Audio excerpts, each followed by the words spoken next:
These drugs have been around for a while. They're small peptides, little proteins that bind to this GLP receptor in your gut that causes insulin to be released from your pancreas and triggers a couple of other hormones that reduce your hunger and appetite. So basically gets you to eat less. And your brain.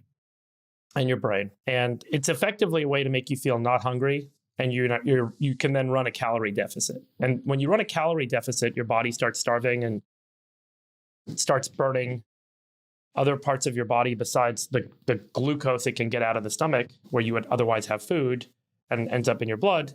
And it starts generating energy from your stored body fat and your muscle mass. So these have been around for a while. Novo Nordisk is the developer of two of the main drugs.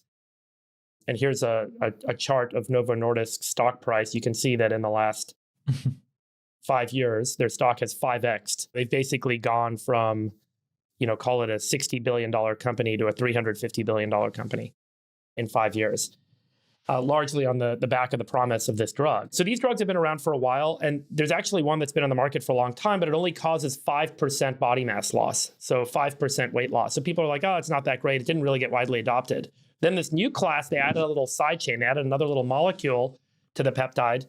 And as a result, it didn't get degraded as fast, and it was far more bioactive in the body and caused a much greater benefit. And so suddenly people on these drugs started to see massive weight loss, massive improvement in diabetes, and metabolic health all moves together. So as you burn body fat, as you have less glucose in your blood, your metabolic condition improves.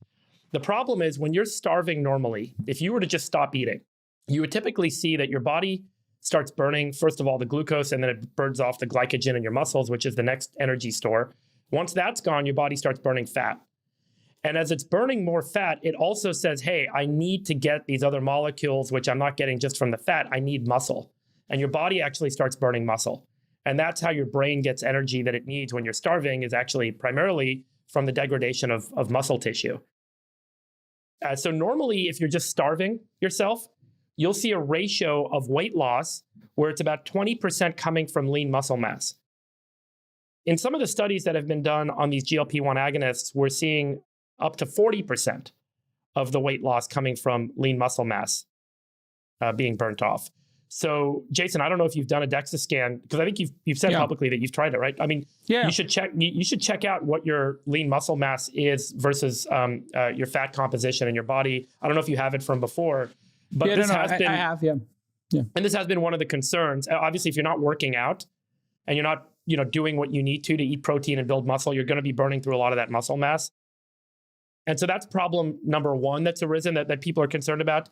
The other one that's really, I don't know if it's concerning or not, but when people go off these drugs, they gain the weight back in a very quick way. And there's two reasons for this. One is if you haven't actually changed your behavior, you haven't changed your exercise patterns, and you suddenly have the appetite suppressing drug taken out of your system, you start eating more food again. And when you've been in a state of starvation, your metabolism, your baseline metabolism goes down. So instead of burning on average 2,000 calories a day, your body's only burning at 1,200 calories a day.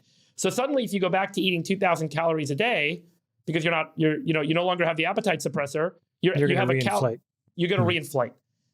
And so your metabolism goes down, the appetite suppressant goes away, and you gain all the weight back if you haven't changed your behavior otherwise. We're basically creating a new multi-billion-dollar pharmaceutical drug system that people are going to have to stay on in order to stay healthy.